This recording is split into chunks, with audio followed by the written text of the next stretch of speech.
everybody. You are listening to the Agronomist Happy Hour, and as always, I think we've got a really good one for you.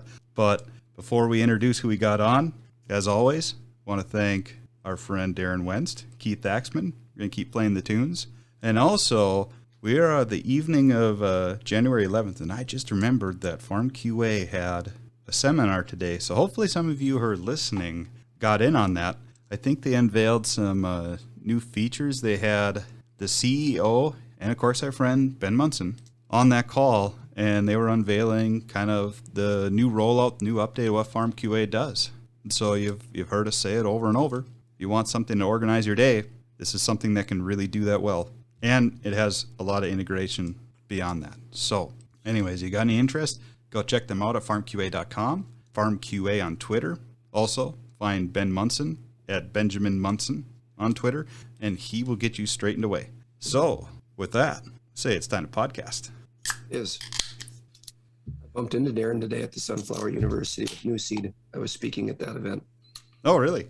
Yep. Talked to him and Mick here today. Oh, cool. You didn't try to work out a deal with him, did you? Try to get another jingle or two? No, I did not. I apologize, Darren. We keep ragging on you. I don't know if you listen to this or not, but it's kind of one of those little things that I put out there just to, I'm waiting for Agronomy on Ice and for you to give me a lot of shit, so. Yeah, you will.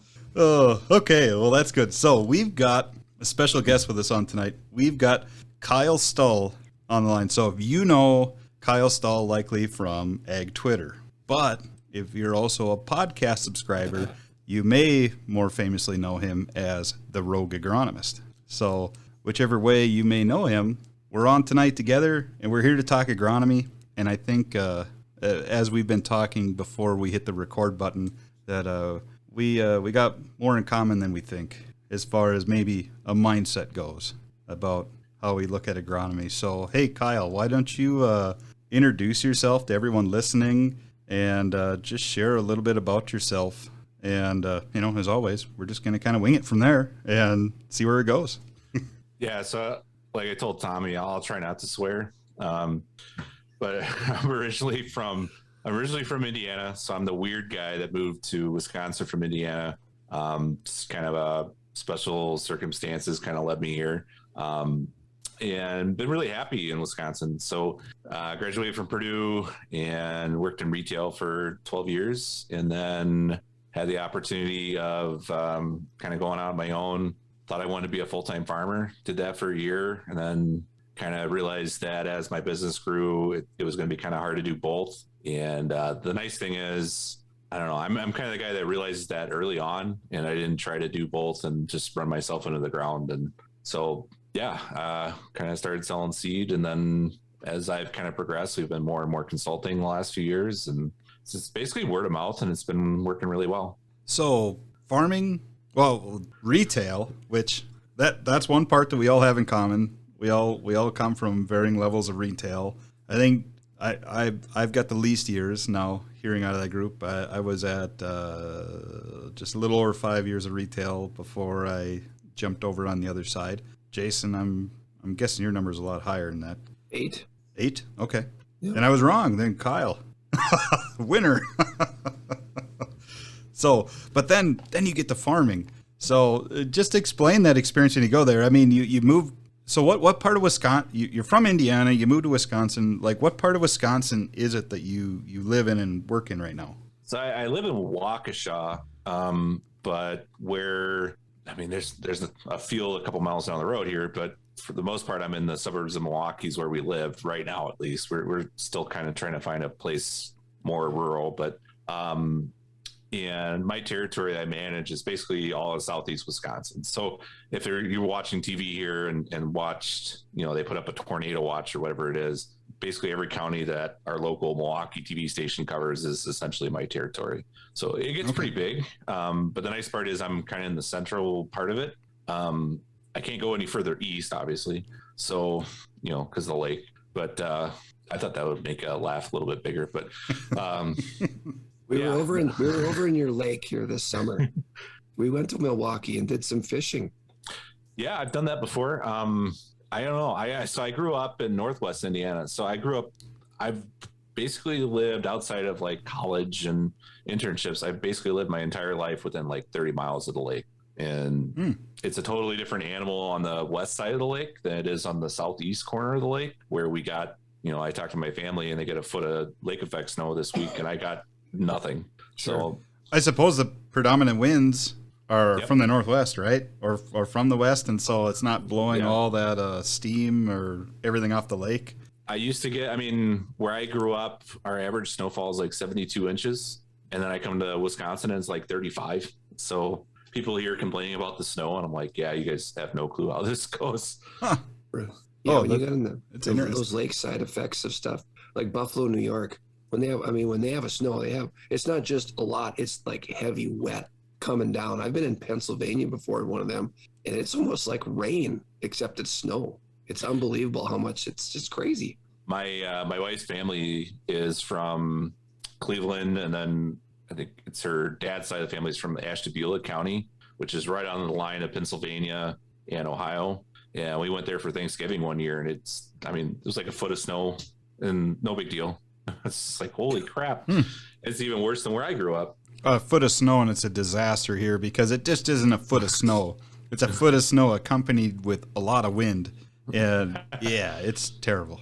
Yeah, that's why, we sell hybrids in Wisconsin that you can't sell west of the Mississippi just because we don't get the winds. So we don't have brittle snap. And people in Wisconsin don't call brittle snap, we call it green snap.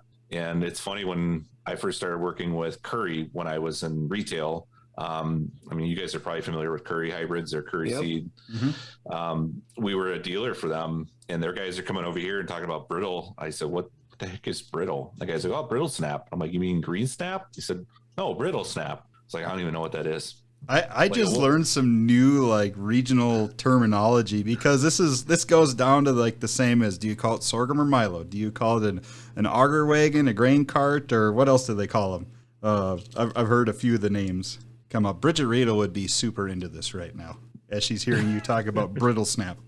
Going, what in the world is this?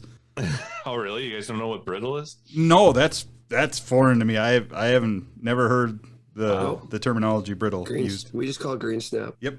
Yeah, I don't know. It's I don't know if that's a Corteva DuPont thing or what it is, but they always talk about brittle snap. I'm like, I don't know what brittle is. Green snap? But we just don't get that. We don't have the winds here, so. So what crops do you work with then, primarily? So I'd say a vast majority is corn and soybeans. As I'm getting into bigger dairies, more dealing with silage and alfalfa. And then I always have to know, some of these guys plant insane grass blends. So we have to know all these different grass species for hay, and how they respond, and trying to time grass harvest with alfalfa harvest is really hard. Nutritionist I met with the other day basically said, you're either going to have really crappy grass or really crappy alfalfa. And it's just the way it is. So we're trying to get guys to maybe go more straight alfalfa. But yeah, it's pretty much it. We have some winter wheat, we have oats. I have one township that pretty much every farmer always says, well, you got to have some oats, which is still weird. There's a lot of moldboards still there, but we still deal with all the companion crops. I have barley, oats, triticale, you name it. Then we got to know some food plots, like cover crops and food plot seeds, and it's getting kind of be a madness. I'm getting a lot of questions in my head now, but I'm gonna hit the brakes on the food plot seed thing. So that obviously has to do with hunters, right? Food plot seed. Yeah. So this is something that it's probably harder for me and Jason to kind of grasp, to think, are there enough hunters? Is this like hunting leases or farmers themselves with land that want food plots? Or so it's always so my uncle lives in Wisconsin and they have a hunting cap up north. I don't know how many guys that own a farm or a hunting camp or whatever up north. I have a lot of customers that their family has a cabin, and I have a lot of guys with kids that are getting into hunting.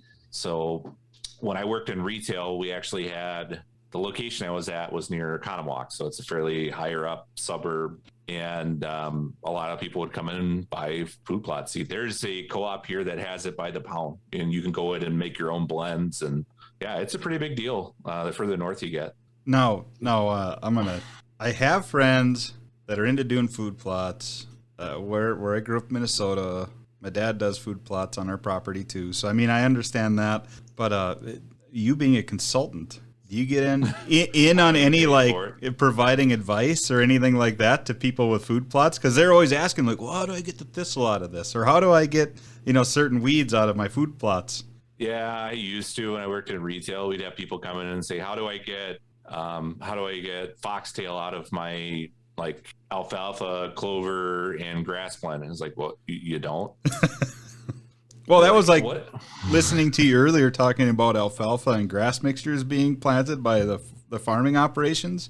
That's something that we have out here too. But the same exact comment comes up. Maybe I'm a little more blunt about it when the question comes up, because they're like, yeah, we got these certain weeds and an alfalfa grass mix, but I don't want to lose my grass and I don't want to lose my broadleaves. And I'm like, you're going to have to pick or choose or deal with it. Yep. So it's just funny to me to hear that, the agricultural areas are obviously different. The climate's different, but there's some things that always seem like they're the same. And there it is. Everybody thinks that there's a magic herbicide for everything. I mean, we got so used to glyphosate and coming up with all this new stuff, and they just think that there's always something that's got to take that out. I'm like, my best story, I had a guy call, and he's it was basically an owner or a homeowner next to one of my customers, and he said, I need you to come spray my sweet corn. And I said, okay. How big is it? And he goes, it's about 20 by 40. I said, what, 20 by 40 feet? And he goes, yeah. I said, I can't even charge my booms in the sprayer doing that. He goes, well, how do people keep weeds out of their sweet corn patch? I said, it's called a hoe. You go out there and hoe the weeds out. He goes, that's a lot of work. I'm like, yeah, that's right. It is. It's called having a garden. I don't know. Exactly. Yeah, that is a garden. That's all that is. Yeah. I did not. That was one of my least enjoyable things to deal with in retail, was not your farmer clients, but the general public. Oh, yeah. Yeah, I have 2 acres of hay. Can you guys come out with your spreader and spread it? No, but I can bring you a fertilizer spreader, or you're better off just buying, a 50-pound spreader you can put behind a tractor or like a garden tractor or whatever and do it with that. But then they get like mad. Yeah. Why won't you do it for me? Well, there's that, and then there's the one that they want to just buy some 2,4-D, or they want to buy some glyphosate, and then you're like, well, can I get it in the little pint bottles? Well, no, all we have are 2.5-gallon jugs, or certain chemistries, like especially like some people want to spray alfalfa, conventional alfalfa, and they want to grow that as a food plot, and they're like here's some Raptor. It's in a gallon jug. Oh, that won't be so bad. And then they about crap themselves when you're like, yeah, that's going to be like $600. Like, what? Yeah, it's enough to do 32 acres, but it works great. Right. We had lawn seed that people would come and get, and that was terrible because I was going to say, some little old lady would come in and she wants like 2 pounds of seed in a little, like a popcorn bag, little brown bags. And then the next guy that comes in behind her, he's got his mason jar. He doesn't. I'm not going to go down to TSC and get 2.5 gallons. I want to get the cheap stuff out of the bulk tank. Like, we can't put it in a mason jar. We had people that did that. They asked that all the time. Like, oh my gosh, I'd rather deal with crabby farmers than you people. But that's just.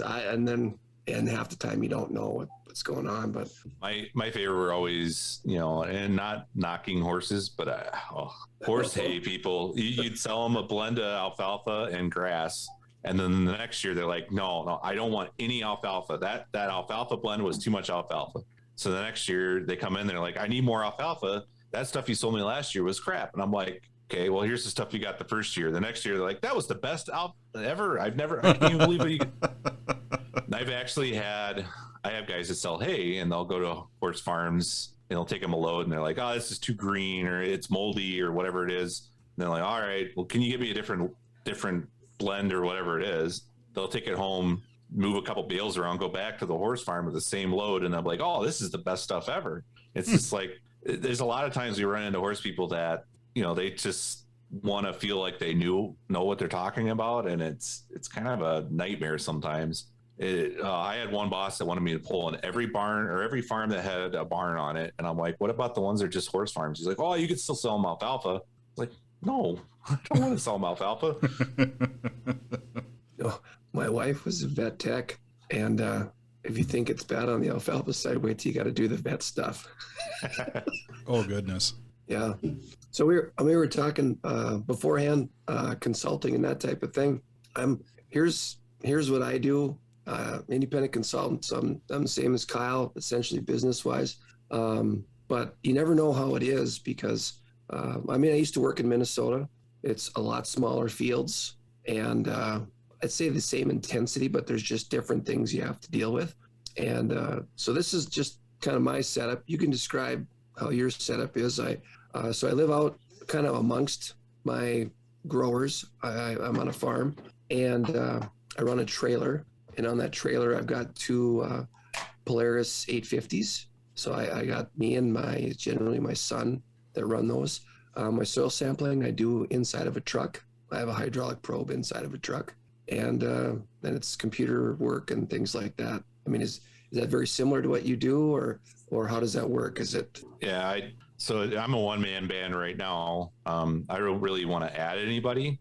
The scary thing for me is if I add somebody and I basically sell somebody that I'm coming out to do their scouting or consulting, and then somebody else shows up, it kind of isn't what they expect. But I kind of went a little bit different route. I've had an ATV when I used to work in retail, and it was all right. I mean, they work great. But to me, essentially, I went to a John Deere Gator a couple of years ago with a cab. And then this year I upgraded to one that's got heat and air conditioning in it. And now I'm still drooling at the picture of the brand new one that just came out. That's better than the one I bought. That was the best one they had then. But no, it just makes my life so much easier. And then, when somebody calls me and has a question, I've got my iPad in it, all my stuff. I worked in the digital or the retail world when I first came in, everything was a binder. So I had like 10 binders in my truck and it was a regular cab truck. So I had binders on the dash. I had binders behind the seat. I had binders underneath the seat, and that's all your maps. And I just hated it. And the way the digital world is now, I've got OneDrive, you got Office 365, I've got Dropbox, whatever it is. I can have everything all digital. I can take all my notes digitally. So basically all that I have, anything and everything is on my iPad. And if it's paper, I rip the pages out and scan them through my scanner front and back and turn them into a PDF so I can actually have them. But I'm so much more comfortable, and my customers, somebody calls me for something. I'm in a mobile office and I'm driving through a field and talking to them about their crop plan or whatever it is they have questions on. And it doesn't slow me down. I always had to stop before when I had the Gator that didn't have a sealed cab, and I'd have to stop. And every time I had to stop, or I couldn't keep driving or I couldn't keep doing what I was doing, it was 30 minutes out of my time that I lost essentially. So to me, it makes a lot of sense to move up to something like that. But then I looked at getting an electric probe for soil sampling. When I look at guys that have them here with our field sizes, by the time I get it off and do all the stuff with it, I don't see the advantage. I can go just as fast as they can. I'm still young enough that I guess I don't mind the work. So I do everything by hand, and it's kind of nice. It works for me.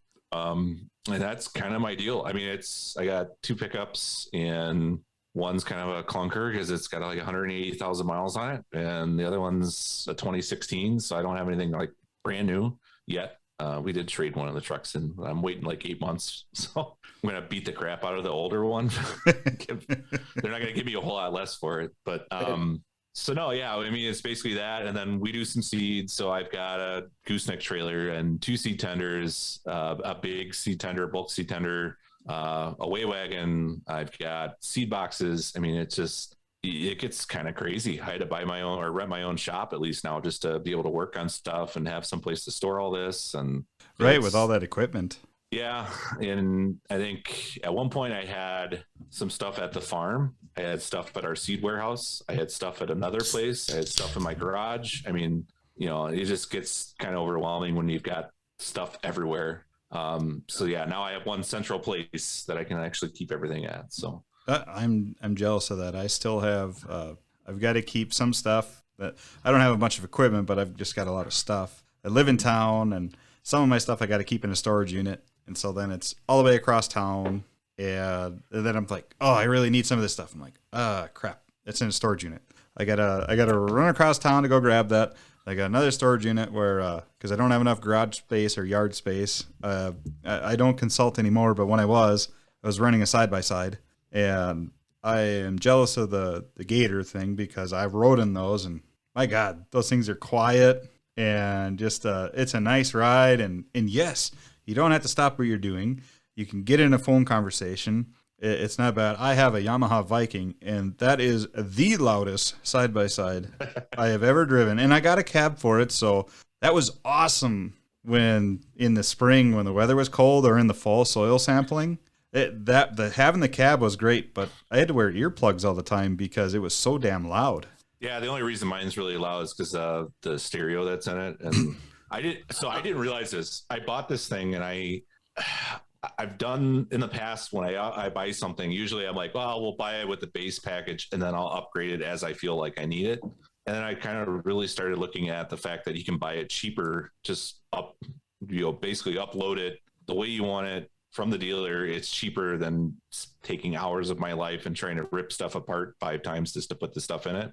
So we bought like the premium stereo. I had no clue. I get the thing and I'm like, what is this underneath the passenger seat? There's like a grill here. What is this? He goes, oh, that's the subwoofer. I was like, there's a 10-inch subwoofer in my Gator. This is awesome. The only problem is I rattle the crap out of everything because I listen to music really loud to begin with. So like I said before, I got to turn my music down if I'm driving next to somebody's house because I don't want them to hear what I'm listening to.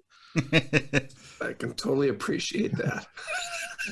But no, it just, I don't know. It makes me so much more efficient. And like this fall I was doing, so during the day I do soil sampling and everything else. And then I had a lot of customers that we've never GPS boundaries some of these fields. So I had one guy with 700 acres and it was like 90 some fields and it's all continuous, and it's all strips and stuff. So at night with my like 8 LED lights I have on this thing, it's like a football field, moving football field essentially.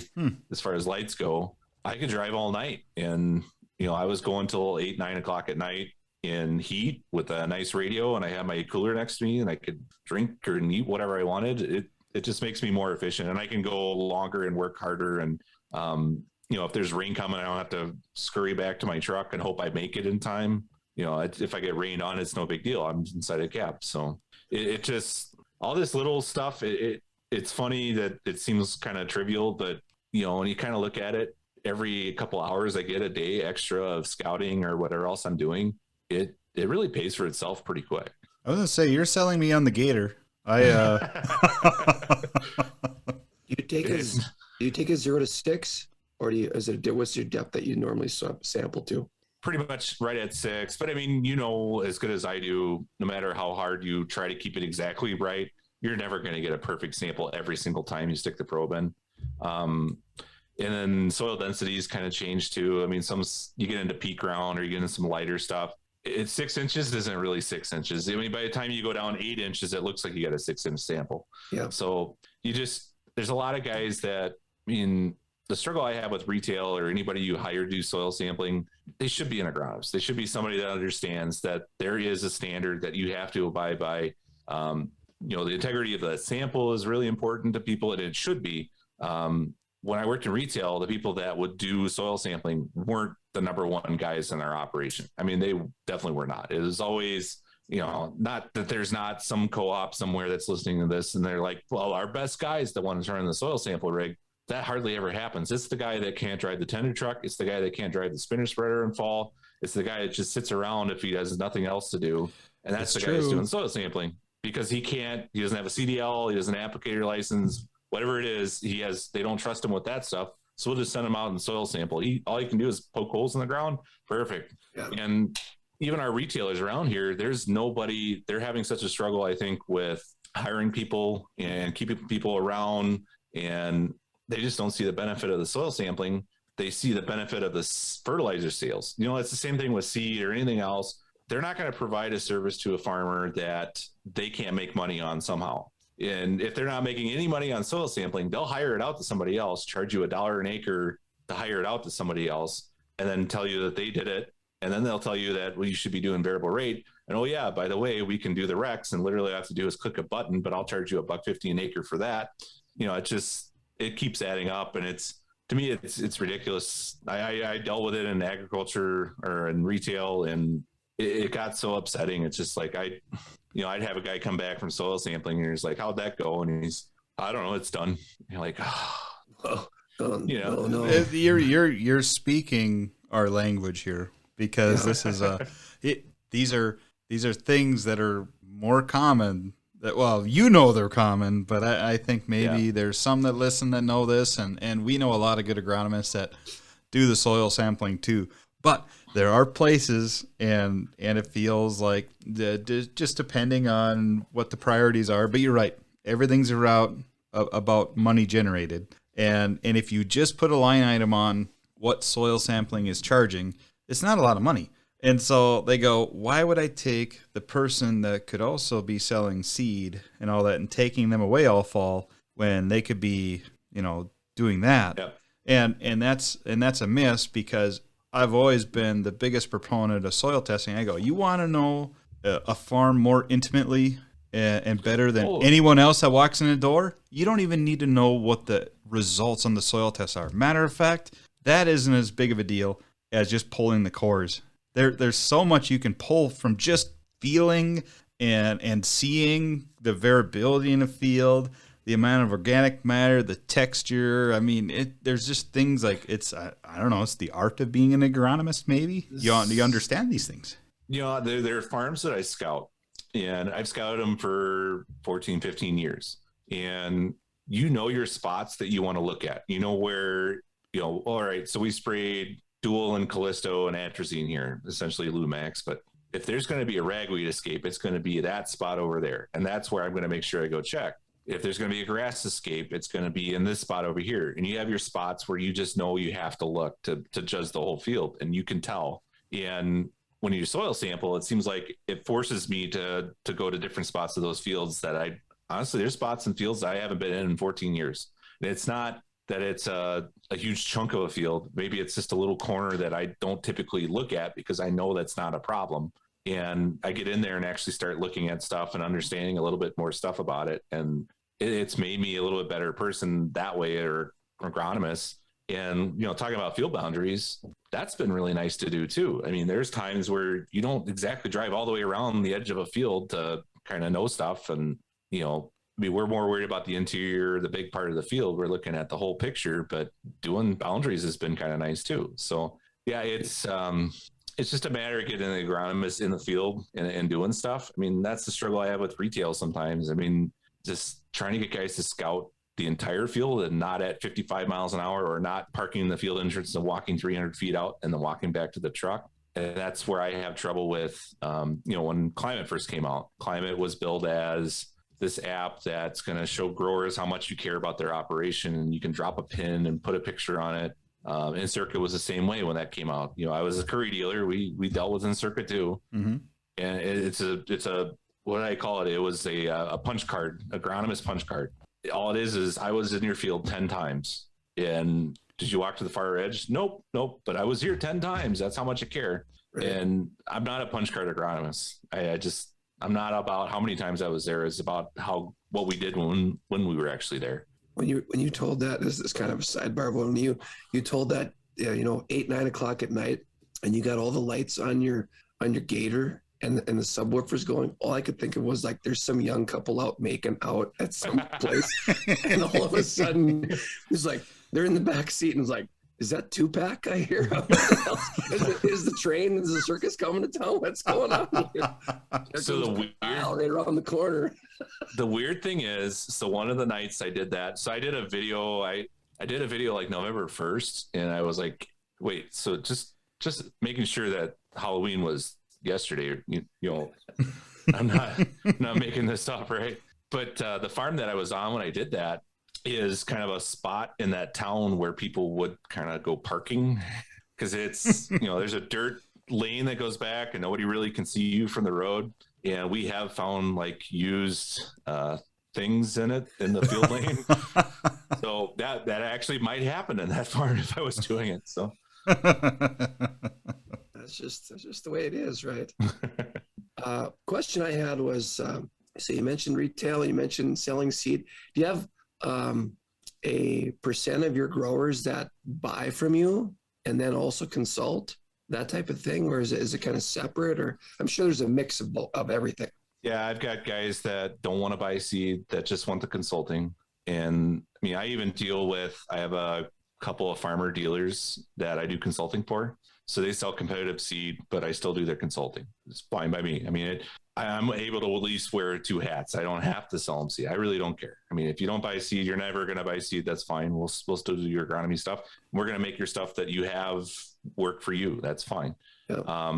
And I don't want to be that guy there. Somebody sells a different hybrid. I'm not going to go there and tell them that they're the idiot in the world for planting this. Everybody's got good stuff, and that's the thing there. But I've got maybe 2 or 3 guys that I work with. I sell seed and do consulting for. And then I've got a handful of guys we do just consulting with. I have guys that I sell seed to that we do a little bit of consulting as far as like part of the seed deal. And then I have guys that I'd love more of the seed acre or more seed acres with, that I kind of maybe do a little bit more just to try to get more acres.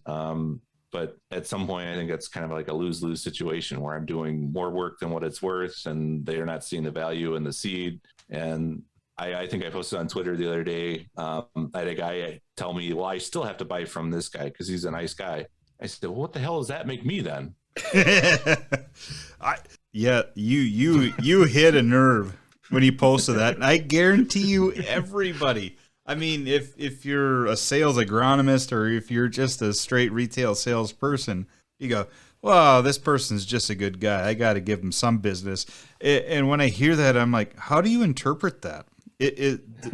Was this a nice way of saying this person wasn't going to leave me alone, so I had to buy something? Or was it, well, yeah, this person's my nephew or a cousin or something like that, and their family. But I'm not going to give them a lot of business, but I got to buy something. Well, and I think one of the funnier things when you're in sales is there's so many fake people in sales. When they pull onto somebody's farm and they're a totally different person, and that I really hated that in retail. You know all these people, the same people I'm talking about. They'll pull into the farm, you're with them, and they're a totally different person in front of the grower. And then they get in, they're like, God, that guy's an asshole. You're like, what the heck? You act like he's your best friend, and we have those people in ag, but to me, I'd rather be the person I am. It's a lot easier. Times, and I honestly, I've done really well in my career by being able to read a room, and it's kind of like a lesser known skill in sales is understanding your audience a little bit. And I have a customer that I knew he was trying to play us to get a lower price or a cheaper price on something. And I called his bluff. I said, no, he's just giving us crap to see if we'll do it. And my boss is like, I can't believe you called him out on that. I'm like, why? He knows. I know. Apparently everyone in the room knew except for your boss.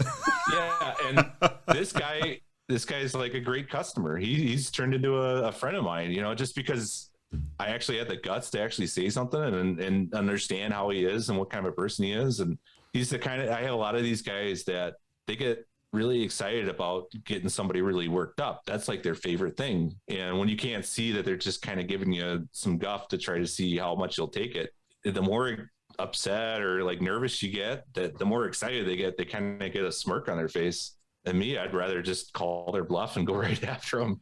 That's who I am. And that's just, I'm 100%. What you see here is what you see on the farmyard. So probably some of the favorite people I've farmer wise that I worked with in retail are those ones that made everyone nervous, that maybe played the fine line between right or wrong or personal space, or just they push their limits, and I think they did it because they like to be in a position of power. They want to be the one that has the upper hand on that, and then you just play along with the game, and then they realize like, oh, he's not going away. And he still wants to deal with me, and he's putting up with my crap. Well, and I think honestly, I mean, it's me. If it's me and I'm doing the same thing, I respect the guys that are willing to kind of, not put their sales guy face on pretty much and just be a normal person.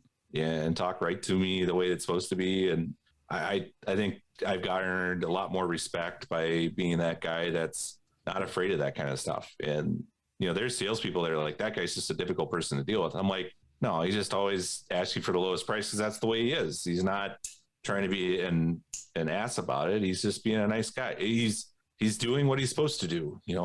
If you tell him a price, he's always supposed to say, is there any room in it? It's like going to a car dealership and getting mad because the guy goes and talks to his manager. It's the way it is. You got to play their game. And, just being willing to leave and tell them, screw you, I'm just going to go somewhere else. Doesn't work right now, but it used to. Right. Is manure management a big part of your business too then? So in Wisconsin, we have some pretty big nutrient management plans. I mean, anytime we get into a CAFO situation, you have to have a comprehensive nutrient management plan. And then they want plan engineers. And I mean, that's, as much as I dislike math in high school, I can't even imagine. There's some plans where they want, like, you have to calculate the downspout size and how much water is coming off of a roof. And it gets so complicated. I actually have a friend that does that. And that's all his job is, basically manure management with dairies. And I'd rather have him handle those. And then I do consulting. And it's a lot better when we work as a team anyway, and let him deal with that. And I deal with the crop side. And I make what I do work with him, and he makes what he does work with me. And it's a really nice partnership. So when I was in Minnesota, this is the first thing I learned. So you take a North Dakota kid, take him to central Minnesota, get him into a whole different crop scheme, manure, alfalfa, corn, silage corn, some soybeans. And if you were on a dairy, that dairy had a nutritionist, they had a feed guy, they had a financial consultant, they had their banker, they had an agronomist, they had their veterinarian. There was this whole team of people that they had, and they kind of all worked together for the common goal of that individual. Super fun. It was so motivating. I have one dairy I work with where I've met the nutritionist. There's 2 or 3 that I haven't, and it depends on the farm. Some of them, they want us to all kind of have our own thing, which is fine. The ones where I work together with the nutritionist, I know the seed dealer, I know their nutrient management guy. It's a great relationship, and we're changing some things and doing things that make their life easier. I have a dairy that has an issue with storage, and they're putting, so this year, let's say they put a late plant silage that was harvested later in front of their good silage that was harvested earlier. And the quality is definitely different. And I asked the nutritionist, I said, what's the quality of the silage that's behind this? Because obviously this is feeding like crap. So what's that going to be like? And he goes, well, I don't know. We haven't got to it yet. I said, how the heck do you guys not know this? You have, how many thousands of tons of silage that's back here, and you don't know what it's going to be like when you feed it? And he said, yeah, we just haven't got to it yet. I said, well, if I'm, doing any kind of business, I'd want to know what the heck is back there, anything, yield checks, right, anything in crops. So what we've done in the past with some of these dairies is we basically take a 2-foot piece of 3-inch PVC, put a cap on one end, put a screw-on cap on the other end. We'll pack silage in as it's coming off the field in different locations. So we have a different sample, set it aside in an environment that's as similar as what's in the field or what's in the bunker. And then we can pull samples from that as that stuff's going through as it's kind of fermenting in the bunker. So we kind of know what we're expecting when we get to it. And that nutritionist was just like mind blown. I can't believe we can do that.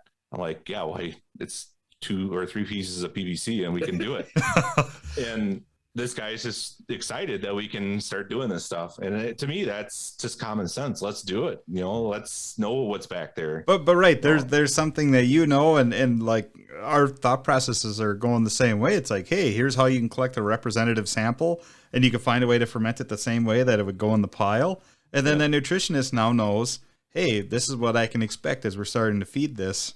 And why wouldn't that make business sense? And I could see why you guys have a great relationship then, because that's a mutual thing. Like, that's teamwork. That's awesome. To me, that's the way it's supposed to work. And it's fine. I have some dairies that their nutritionist handles nutrition.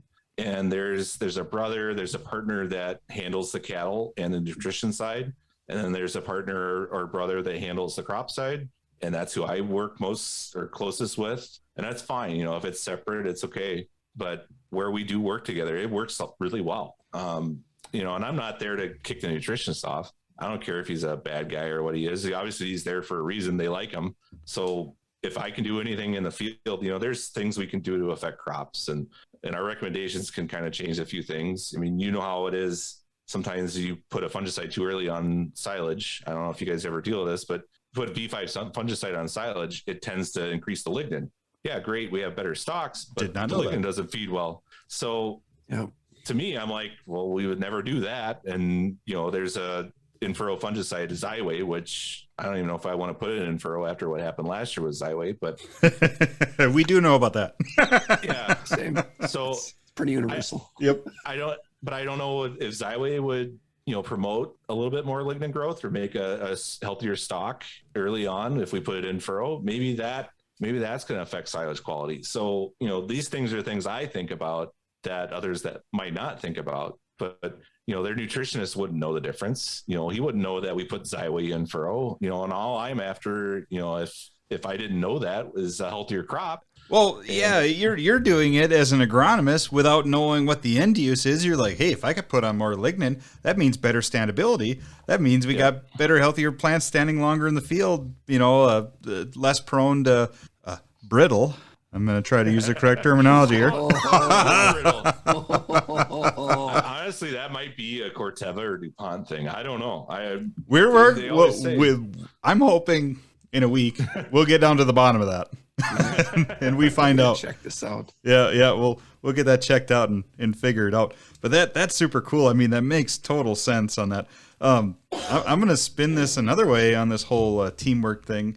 And maybe with you selling seed a little bit, maybe this works a little conflicting this way, but there's one belief I've always had strong, and I've always tried to be in close contact when I was in retail, because I did consult a little bit on the retail side, but there's way, way more that you would sell to that had their own consultants, and I would try to do my best to just keep in good contact with those consultants and just share like, hey, you know, I'm working with your clients and selling them things. You know, it's like, is there a way we can just share like, hey, this is what we've got going on, and is there something you see like where this fits into their operation? I don't know if you work like that with any retail or if there's a little conflict of interest maybe because you are selling seed. No, I mean, I really don't care. That's been the nice thing about going on my own, is I don't feel weird calling another retailer or retailer now. I've sat down with retailers while they've been doing plans with my growers and put my 2 cents in, but then also try to make what they want to do work with what my growers are expecting and what we expect from them. And, you know, I think that there's a relationship that can be had there. The struggle I have is when retail is trying to do something wrong, or they won't, you know, when I worked at retail, I had consultants I had to deal with, didn't necessarily agree with their recommendations. We would make different recommendations, you know, and it worked out for everybody if we kind of got along a little bit, at least. I have yet to meet a retailer in Wisconsin that's just like, get out of here. I don't even want to talk to you. I mean, to be honest, I tell my customers, you know, retail, you're paying somebody for a service. They should be working for you. You shouldn't have to do what they want to tell you to do. You should be able to tell them what you want to do. I mean, you're buying the product, you're paying them for the services. Right. They shouldn't say you're only going to use Syngenta chemicals or whatever company it is, because that's who we have the best affiliation with and who we get paid more by. Yeah. That's not the way it's supposed to work. If a customer has a special weed that, you know, another company's chemical would kill, why can't they just sell that to you? Because that's what you should have. And that's where I struggle, is where retail pushes one thing. And, you know, it's really easy to tell an applicator, we're going to go out and spray X herbicide all day at this rate and this gallons of 28 or 32%. And it makes their job really easy, but is that the right thing for the farmer? No. And you got to have the guts to be able to tell that to retail, or tell your retailer that, or when you work in retail, if you have customers that you made specialized recommendations for. And I've honestly had this happen where an applicator comes back and says, yeah, well, he got the same thing as the neighbor because I didn't feel like switching chemicals. And it's like, oh no. You know, I spent a month all winter working with this guy, telling him this is the best stuff ever. And then you just made the easiest decision. It's a struggle sometimes. No, and I see it all the time. There's this major just headbutting going on all the time between retail agronomy and independent consulting. And the reason is there's no communication. And so as an independent consultant, you're making the recommendation, and all of a sudden the retailer's like, you knew we want to sell to you. We have a relationship where we're going to sell and they want to buy from us, but we don't want to sell the Syngenta stuff that your consultant recommended because we decided to go on the Bayer program. And that's where our best price is. And this is a miss. And it sucks because nothing. Okay, are you triggered again? I'm triggered again because nothing feels more shitty than being the consultant saying, here's my recommendation, then finding out your farmer that you're working with as a client does something totally different. You're like, oh, I told you this exact tank mix for a reason. And now you're using something, and I'm wondering if it's going to get the job done. I had a consulting client one year that couldn't get his herbicide A of choice. It was actually a labeling issue. It wasn't a retail issue. So it wasn't labeled. For whatever reason, they let their label lapse, and we couldn't get Corvus in Wisconsin until June. Well, we're not spraying corn in June with Corvus. We want to spray it early. Right. The struggle was, so I said, well, here's our options. Acheron, no, Acheron sucks. I'm like, awesome, I agree. And I said, well, it's that Resicor. We named off all the different herbicides. He's like, well, I'll ask my chemical supplier what they recommend. He said, oh, you can make Resicor. Just use Harness Max and generic Stinger. And I'm looking at the generic Stinger label he sent over, and I said, you do realize that this says it can't be applied pre-emerge. It only has a post-emergence label. Oh, it'll be fine. It works in Resicor. I'm like, yeah, this is off-label. It's still an off-label application. I always tell my guys, the applicator, you're the guy that's on the hook. If the retailer tells you something, right, yeah, you still have to read the label. It doesn't matter what it is, but you're the one that's on the hook because you applied it. It's not because they gave you the recommendation. And tell your lawyer that they told me to use this, and I used it in a manner that was off-label. Yeah, it doesn't matter. Right. Yeah, it gets into a real gray space. And everyone's looking for permission to go do something so they can just say, hey, they told me it was okay. But you're right. In the end, whoever the applicator is really the one that's on the hook, and they really have to take the label seriously when it comes to that. And so hopefully if you're the one that's farming on that side and it's custom app, you'll listen to this and go, they may give a little pushback on, hey, we can't do this. But there's a reason. I mean, they'd be held legally liable. Yes, the likelihood of the making your own Resicor thing. Will anything happen? Probably not. But what if it did? Whose ass is hanging in a sling on this deal? So the best one I had recently, I sat down with a retailer, and the guy that we sat down with, the customer we sat down with, is related to the person he was just talking to on the phone. And it came up that he is adverse to applying this herbicide and that herbicide. And the guy goes, oh yeah, he's just got to learn that sometimes you're going to see a chemical response. It just happens, special situations, weather, whatever it is. And when I said, hey, we should use X herbicide on this guy's soybeans, he goes, whoa, 1 year I had crop response on that. You don't want to use that because that'll show up sometimes. Like, wait a minute, you just told him that his relative is an idiot because he doesn't understand that there's going to be a chance that there's a response. And then you told him that, oh, don't use that herbicide. You're going to see a response potentially sometimes. Like, yeah, you're talking out both sides of your mouth, man. It happens more than it should, but I think it's extremely important. Well, I can say this, and it applies to both of you. It's like, well, Kyle said, right? That's what Kyle said. Which one? Right. Both of you. This Kyle. But it's extremely important, I think, in no matter what geography that you are. If you're a crop advisor, if you're a crop consultant, to go in and have those conversations with your retail partner. If you're a retailer, have those conversations. If your grower does seed business with somebody else, that's just their business is just seed. It's not, yeah, you're in competition, but you're way better off to work together on some things than to always be downplaying, bad mouthing, all that kind of stuff, because nothing ever good comes about it except animosity. And then your client is confused. And some days you have mistakes or you mess up a little bit, and then it comes back on you. If you don't have to worry about anything, I'm not saying people lie, but if you're kind of stretching the truth, You got to remember all that stuff you said. But if you don't do that, you don't have to remember anything. So the guy I was meeting with tonight, he had a in-furrow trial on some corn this year. And we were going through this stuff and he's showing me the yield data. And I said, well, it's really strange that, these in-furrow products would affect moisture 3% on the same hybrid right next to it. He goes, well, that's weird. I said, yeah. So the trial where there was no treatment was 3% higher in moisture than the other ones, but the weight was pretty close. Like, And then he said that they were all supposed to be biologicals because that's what he wants. He wants to try some biological products. One was a plant growth regulator. The other one was a dry fertilizer seed box treatment. Like, you didn't try any biologicals? No. No, that's none of that's biological. That's all synthetic stuff. Yep. Yeah, and that's what the retailer told him. It was like, oh, we'll try this stuff. This is what we got. Well, that they don't have biologicals for in-furrow treatments like that. And he's unwilling to go out and find something or make something work for the guy. So what do? I went and called a biological company that he wants to work with, said, hey, do you have some trial product? Let's go put it on one of my growers and see what happens. And that's what we're going to go do.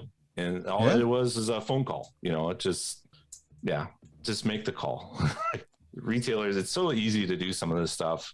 To go above and beyond for customers is not very hard. I mean, I have a grower that his dad, actually his grandpa owned a trucking company back in the 50s and 60s.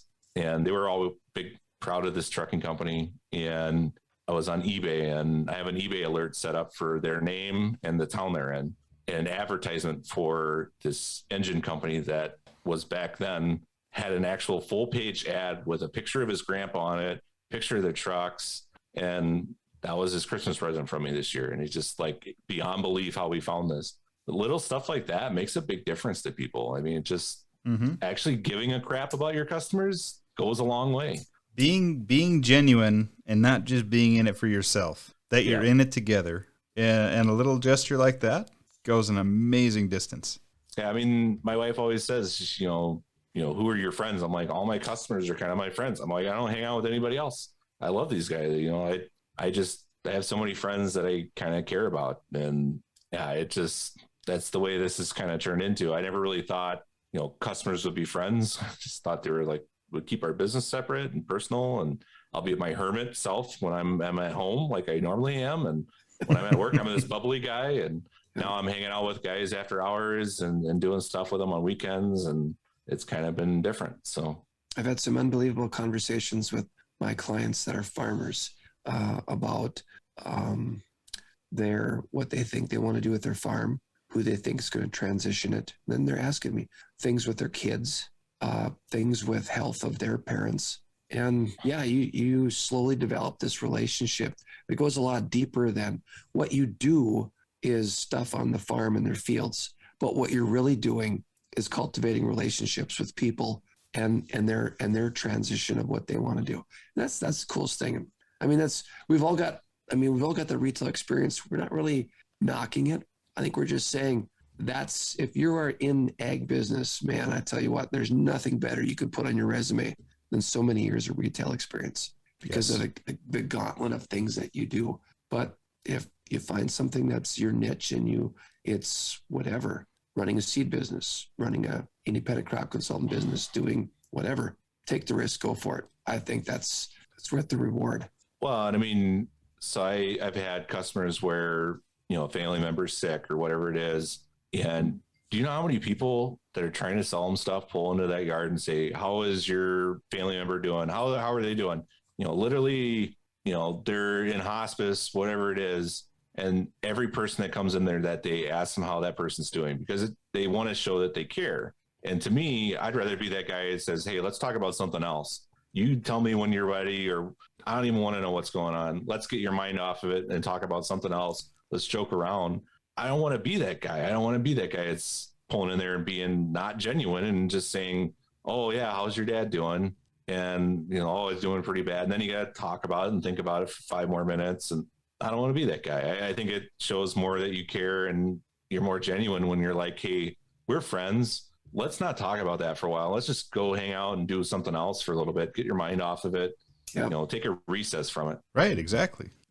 That is what, if you listen to the Rogue Agronomist podcast that Kyle has, I think that's one thing you'll pick up. Okay. So there's a certain percentage of the population that will zig.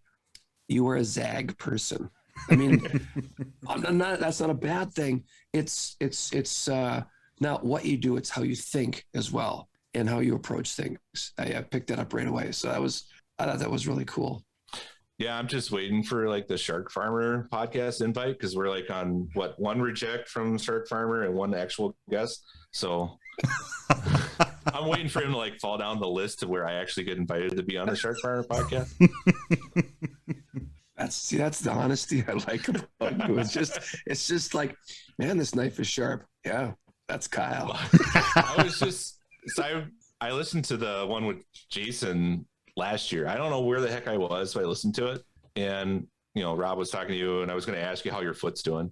But then I'm like, wait a minute. So I'm going to be on his podcast. Oh, man, now I'm going to have to fall down. How far down the like, tier of people do we have to get before I'm on Rob's podcast?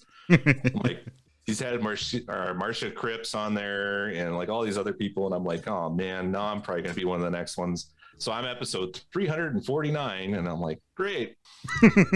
So at least I was episode number 1 on the Ag Bowl podcast. So you're number one. Number one. Yeah. Number one. No, so I mentioned the Rogue Agronomist podcast, and that is, I'm sure you can find it on just about any platform that's out there. What I did is I went to your Twitter handle, which is Agronomy Guy. Yep. Yeah. And then from there, you've got a tag to your business. And then from there, you got your website. And so it's real easy. And yeah, it's basically Google me. It's pretty much what I tell people. Literally, I don't even have to take a business card. Be like, just type my name into Google. You'll figure it out. Yeah. I mean, my phone number, email address, everything's all posted. I told my wife, I'm like, you don't have to worry about me having issues with anything. She's like, why? I'm like, because my number, my picture, it's like, all you have to do is look me up and I'm everywhere. I'm like, yeah, I can't get into any kind of trouble. So, and I really enjoy following you because you have, I love the subject matter. We've already talked about that, just kind of the direction you go, the thought process you have, but the format is different too. It's you by yourself. It's kind of like airing out your thoughts, what's on your mind at the time. And I love it. It's great. And do you always kind of target like for a 15-minute session? Is that kind of your target, or is that just kind of what it ends up being? So I have a couple growers that I bounce ideas off of, or let's just say we air our grievances. So we have like a Festivus every once in a while. Problems with you people. Yeah. And so then I'm like, oh, this is going to be a great podcast. So then I kind of like formulate what I want to talk about.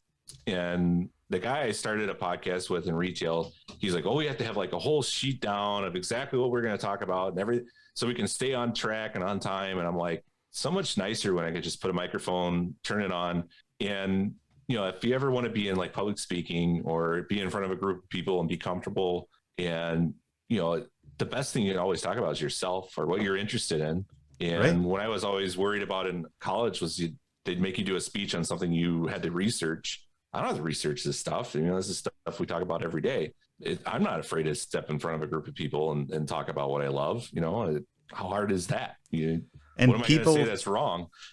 and people can see it, and people can feel it when this is something you live and love and understand. You don't need to prepare for these things, and they notice it right away because you're genuine, you're quick, you're not there's no like thinking about it. It's all very ad lib, and I don't know. I guess that's what I love about podcasting is that is just exactly everything you explained.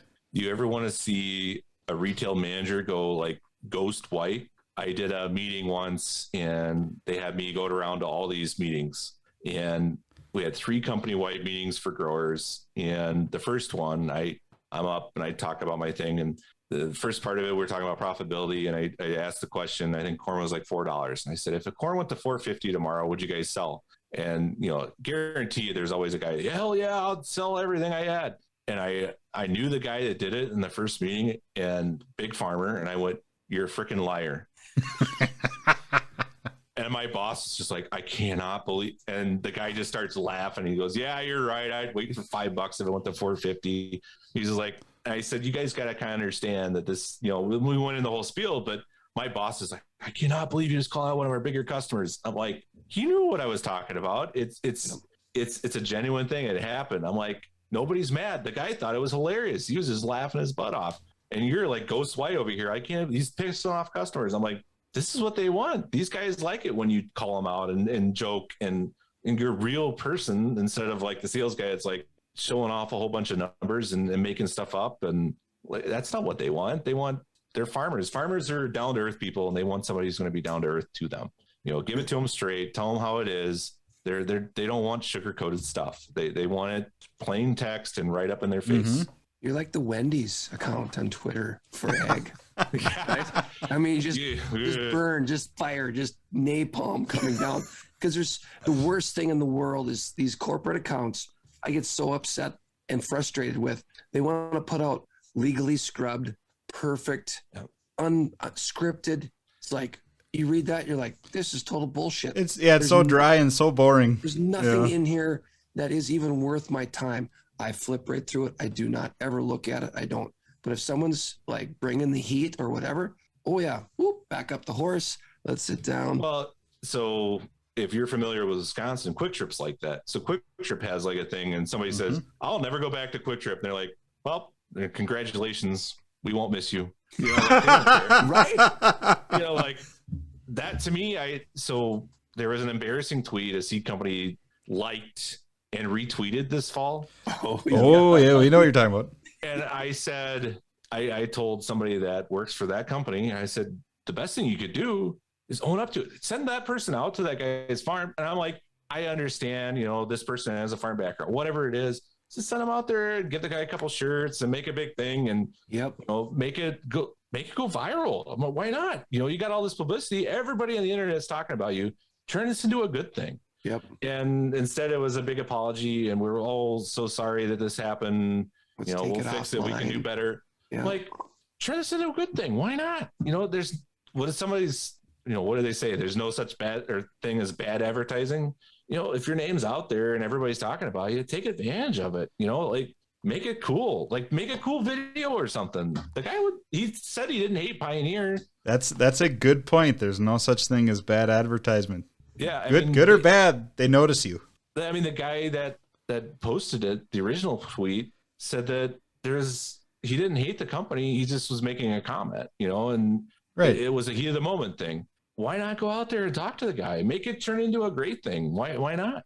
I thought it was a very big missed opportunity to not go out and make this a good thing.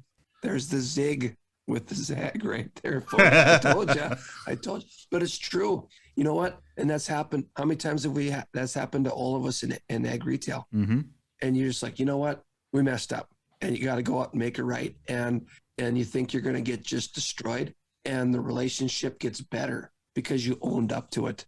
And we're all human. Better. We make mistakes. Yeah.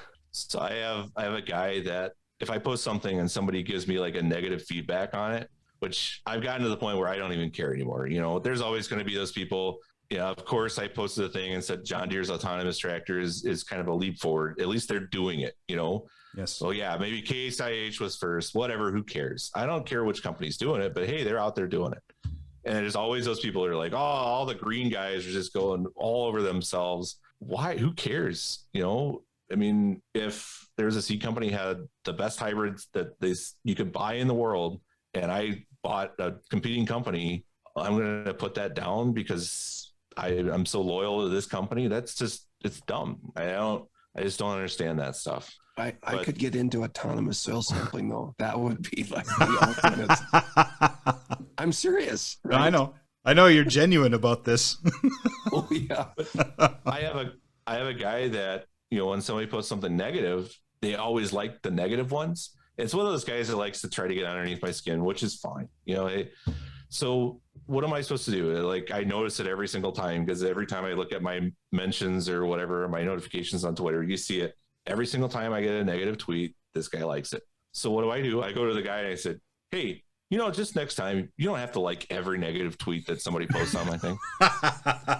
So now the guy, every time I see you, he's like, Oh, he gets mad when we like the negative tweets. I'm like, whatever. I don't even care. I'm like, I was just making a joke. But he's just trying to give me guff. But I'm like, I don't care. I mean, I just made an observation. And like, what am I supposed to do? You know, the guy's just trying to ride my butt a little bit. So I'm going to ride him back, and then he's going to ride me back. And just the way it is. It's fine. Mm-hmm. I do have another question. So I know some people. What is going to college at Purdue like? I really actually liked it. You know, so my uncle, I don't know if I call him a prestigious alumni. He was a backup quarterback to Mark Herman back in the 80s. And did really well by himself by going to school. My aunt went to school there. My other aunt went to school there for a year. So it's not like exactly the family university, but I think I was the second person in my dad's side of the family to go to college. But you know what? It was a great school. I felt really welcome there just because I went in as a teaching major or an education major and got a job at Pioneer, learned that I always wanted to be a farmer. And I thought that was the only way to get into agriculture was to be a farmer. And I learned about agronomy and kind of loved it. And when I went in, I got really good advisors and people helping me kind of switch over, and met my wife there. That's a whole nother story with Facebook in its infancy. And it involves poking and alcohol. And this isn't a gator in a field with a lot of lights and the subwoofer. This is back when you would poke somebody on Facebook, and to send a poke was like, hey, you know. Right. Oh yeah, I know what you're talking about. Yep. Yeah, I remember that. Back when you would poke somebody, and you could actually see everybody's profile because we all had to have a .edu email address to be a member of Facebook. Yep. So a night where there was alcohol consumed, I was poking girls I thought looked, interesting. that was what is it? Tinder before Tinder was a thing. Yeah, essentially. Yeah. you were swiping left or right or whatever direction. And then we talked on AOL Instant Messenger for a while, if that ages me. And then we decided to meet, and my wife brought her like best friend down to make sure I wasn't like a total creep. And her best friend was like, she's Filipino, so she is like 5'0" nothing, and my wife is 5'10". So I'm like, holy crap! I've always dated like shorter women, and now I got this 5'10" person. So we've been together ever since. Literally, that was the first day we met was in 2004, and married 12 years ago. Dated all the way through college. So, But yeah, Purdue to me kind of has a little bit special place. I just kind of fell in love with the university. It is a good place. It's a great school. Mitch Daniels as president is a great thing. But I learned a lot of lessons. We learned, the iPhone wasn't invented until after I got into school. So we didn't have smartphones. So you'd go to the dining hall and you would sit down with people that you didn't know, and you would have conversations, and you had to form arguments, or not necessarily arguments, but you would, voice your opinion on things, and you'd have talks about it, and you'd come to mutual agreements, or, mutually agree that you're never going to agree with the other person. But that was a great way for me to learn how to talk to people I didn't know, form relationships, find friends. I think it's lost on a lot of younger people. I talked about that on Tommy's podcast, is that reasoning skill and the ability to form an argument or form any kind of opinion on your own without having to look up on Google or fear that somebody's going to check you on Google. I think that's lost on a lot of kids just because information's so easy to get to. Why do I have to learn about World War II when I could just watch a video, or I could type in what happened, right? In whatever battle or whatever it was. I don't have to learn that. I just have to know how to search for it on Google.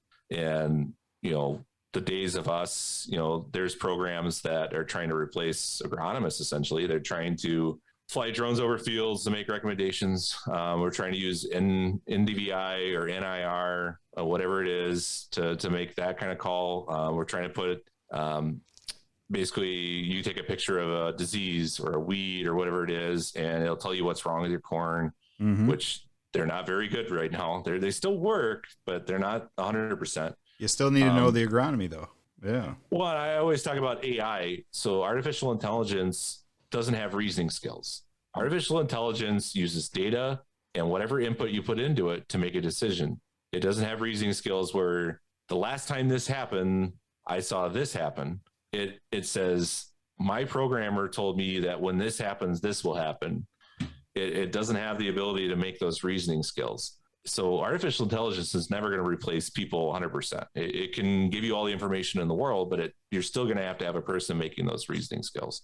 So it's fine. I accept the technology. You know, I have 2 drones. I've got pretty much anything and everything I could ever want, but nothing's ever going to replace people, 100%. We can automate anything and everything, but it's still going to have somebody driving the tractor or telling it where to go. Agreed. Right. Absolutely. No, that's a great point. You got me speechless on that. But hey, I've been paying attention to the clock here, and just like always, you get into a good conversation and you lose track of time really fast. Yeah, what's the Purdue score? I haven't even looked. Yeah, I hear you're well into the Purdue game on this. So, just a couple of things I want to make sure we they're what? It's postponed. Oh no. So you're not missing anything. Right. There we go. COVID. Yeah, COVID. Well, there we go. Yeah. So we talked about it earlier, but so we can find you at agronomy_guy on Twitter, or it's the Rogue Agronomist podcast, or Google Kyle Stull. That's how we can find you. So I highly suggest everyone listening, you go check Kyle out. I think he's a really good follow. Yep. And just an awesome guy and a really good agronomist. Yeah, episode 394 on Rob Sharkey's podcast someday. Hey, I tell you what, you get on the train and you get your butt up to North Dakota, and we'll hook you up on Agronomy on Ice. You guys can hang out and get that 360th episode. There we go. When me and Kyle went to Milwaukee, we went out and did some fishing. It was super fun. Milwaukee was a great place. It's always great to travel across another state if you haven't done it in a while.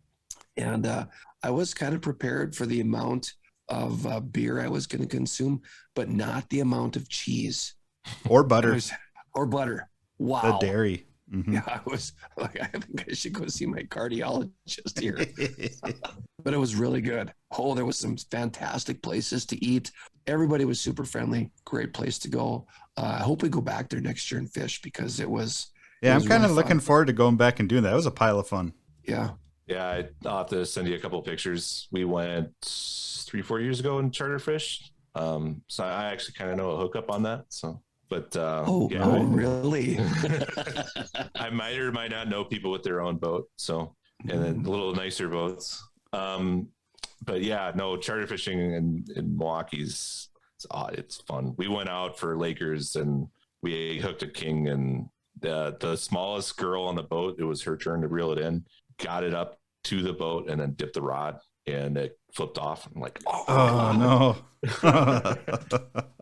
So. But no, it was just fun. I mean, holding a 30-pound fish in your arm is just like crazy. Dude, it was so much fun. Here, I mean, I love it. And, the best muskie fishing in Wisconsin is in a lake that's 5 miles from my house. It's just insane. Oh, I grew up there we learned something new.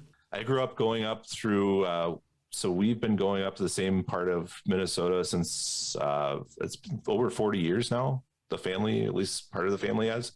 We go up near kind of Grand Rapids area, Deer River. Yep, I know that area. Yeah. Yep. So east of Bemidji, Big Sand Lake is where we go, Max, Minnesota. Know exactly where that is. Yep, off of 46. Been going there forever. And I always thought that that's where I had to go to get like bigger fish. And then now I'm like, well, why the heck do I want to go up there? But they're family friends. And actually, the funny thing is the people who bought the resort we go to, or the cabins we rent and they run the resort, they're from Oconomowoc, Wisconsin, which is like a couple miles down the road or a few miles down the road. And his wife is from Neosho, Wisconsin, which is another couple miles down the road. And I moved here after they bought that. So we knew them before that. And it's just crazy, like how small the world is sometimes. It's just, they moved up to where we go in Minnesota from here. And then I move here. So it's just... Nobody has names like Wisconsin for town names. You ain't kidding. It's insane. It's so you drive down the road and you see that and it's like, how do you pronounce that? And the next 5 miles you're trying to, Ixonia is the town that we farm in. So Ixonia is Ixonia, and it was formed in the 1840s by pulling letters out of a hat. No way. Really? Are you serious? Oh my gosh. They could not agree on a name. There was Pipersville next to them, and then I can't remember what the heck the other town name was. And so their agreement was, we'll pull letters out of a hat. So some girl pulled letters out of a hat and came up with Ixonia. So it's the world's only Ixonia. There's no other town with that name because it was randomly selected. So it's kind of just like little crap like that. But the best places to eat in Wisconsin are always small town bars and stuff. In Indiana, you wouldn't go near those places because it'd be full of like cigarette smoking bikers. But in Wisconsin, it's awesome. Agreed. Yeah. Wisconsin has a lot of things that make it Wisconsin.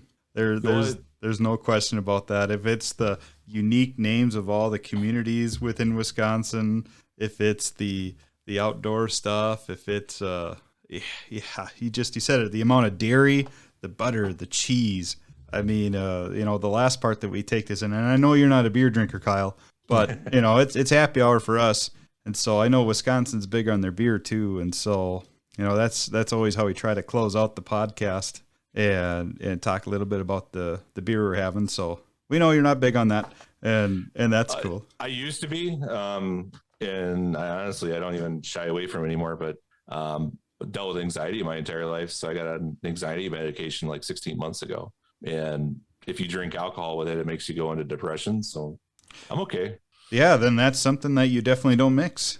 And that makes sense, and I respect it all the way. Yeah, I'm a better guy for it. And I'm not afraid to admit that I had anxiety. I hope people seek out help if they need it. So I've talked to a lot of people in the last year where you sit down within consulting, that's a bigger thing than people realize. Yes, it is. And everybody deals with it differently.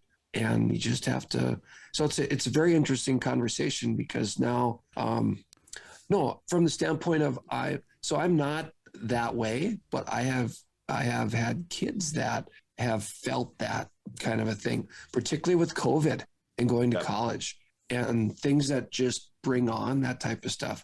And I've sat with other people and talked, and all you do is you listen. I don't know.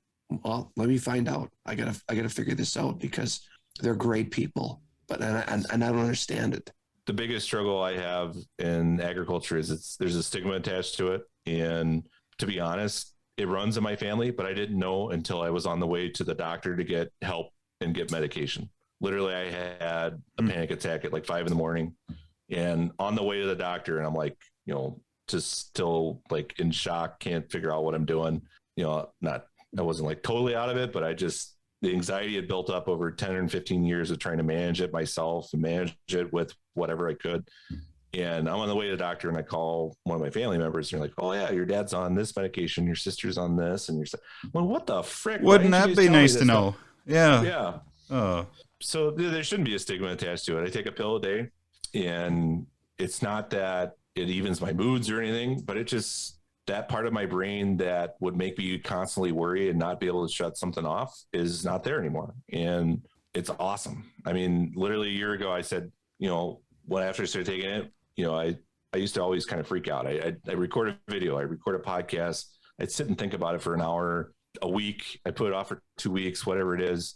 It just would sit there. And I was always so worried about putting it out. And to me, content is content. I'd rather have content out. And if it doesn't go over well, then fine, whatever, we'll move on, do another one. And I wouldn't be able to do that without being I'm on sertraline and it's awesome. And I dealt with it since I was probably 17, 18. And I didn't really realize it was that bad until just it hit a head a couple of years ago. So. Oh, it's got to feel amazing now. It's awesome. That's great. It's like flipping a switch. So. Cool. Yeah, you can have your beer. I'm okay. I'll bring you guys some like New Glarus Spotted Cow or something. That's there we go. Freaking touristy guys drink. We don't drink that here. That's so I've heard. Who drinks Spotted Cow? Hey, I'm from out of state. Yeah, that's. You're pretty much dead on there. Leinenkugels is Wisconsin, right? No. It's owned by Miller Coors, so they actually painted over the lining kugels on the side of the building now in downtown Milwaukee. Yes, it's a red side now. There's no lining kugels on the side. Really? Jeez, yeah, if you drive through Milwaukee next time, take I-43 just a little bit north through town. Yep. And there was a building that said lining kugels all down the side. Yep. It is all red. There's no picture, no lining kugels on the side. That must have changed recently, huh? Within the last month or two, yeah. I was going to say we drove by there earlier this summer and lining kugels was painted on the side. On my phone. Kyle, we went through. I was taking snaps and oh pictures no, and, there's lining kugels. It's on the side of a huge, big building. Yep, I have a customer just north of Milwaukee that I go to, and where I live, it's right through downtown is where I go, and all of a sudden I'm like, holy crap, the building's just red now. Yeah, what the heck? That's gone. Unbelievable. Crazy. So, what'd you find, Jason? Well, I didn't have much time because this is the week. If you've got kids and you got older kids like I do, you have vehicles. And my vehicle scenario was that I have my son's car at home and the windshield wipers don't work. So he took my Suburban down to Fargo and he had a flat tire. So I'm doing the Sunflower University with new seat and I have a flat tire to deal with. And my other son, his pickup is in the shop getting some other stuff done. So I didn't have much time to grab something. So I stopped in Hillsboro. I was talking to you, Kyle, and went in, got something, and went out on a limb because I've had this is a beer that's owned by Anheuser-Busch. I don't know how to pronounce it. Elysian? I'm going to say Elysian. Elysian? Yep. Whatever it is. I don't know. I'm Norwegian. I don't know how to spell stuff. And I've had their Stardust, and it's probably one of the worst beers I've ever put in my mouth. And so they had something different. This is called Contact Haze Hazy IPA. It's not too bad. Okay. It's a 6%, so it's a 12-ounce can. It was a 1.46 BLE, and it was okay. It was decent. That was other beers that I tried, but I'd not tried this one before. And that's the thing. There's all these specialty things, and your Miller Coors and your Anheuser-Busch's and that type of thing. They own a lot of these brands. You might not know that, but they do. And that's kind of, I don't know, it's kind of their business strategy is you get to a point where it gets a certain there's a certain segment like us that it's not all about Busch Light or Miller Light or Coors anymore. Yeah.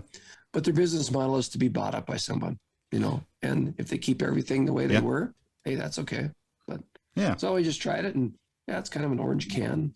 It looks pretty decent, and I can't complain. It's better than the Stardust, I'll tell you that much. Well, I grabbed one from Surly Brewing.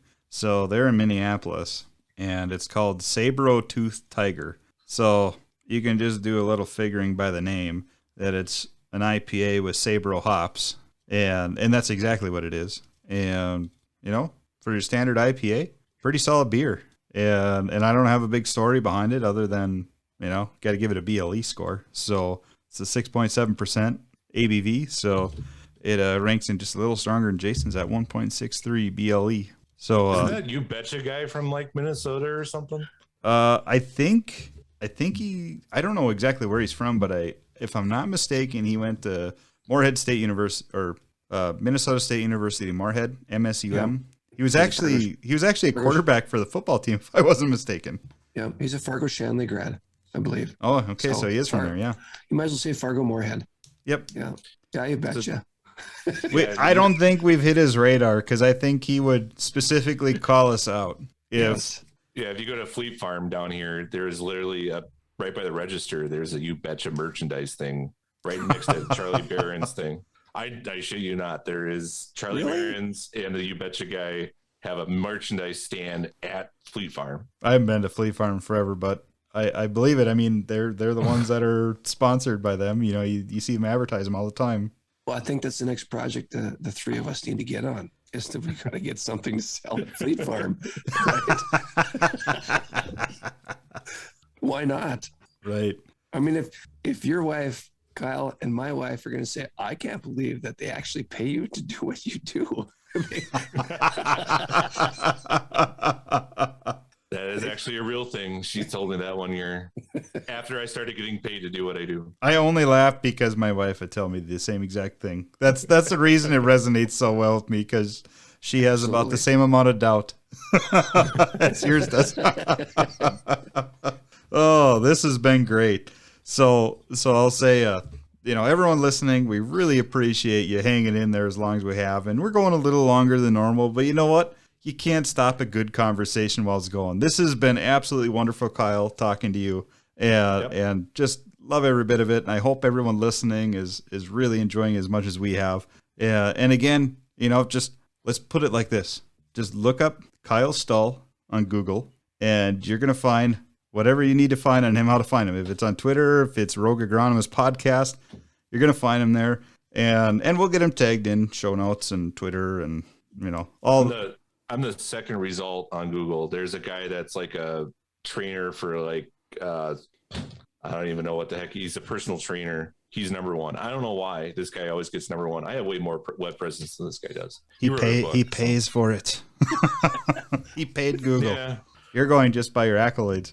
Google's still a skinny guy that looks like he's about 50 years old that works on rollers and human kinetics. Just FYI. Number one, Kyle Stull ain't got no subwoofer in his does he? So you heard it there. Number 2, Kyle Stull on Google. There. So again, really appreciate everyone, and we're just going to say cheers to this week, and we'll catch you next week on the Agronomist Happy Hour. So cheers. Thanks, Kyle. Thank you. Thank you.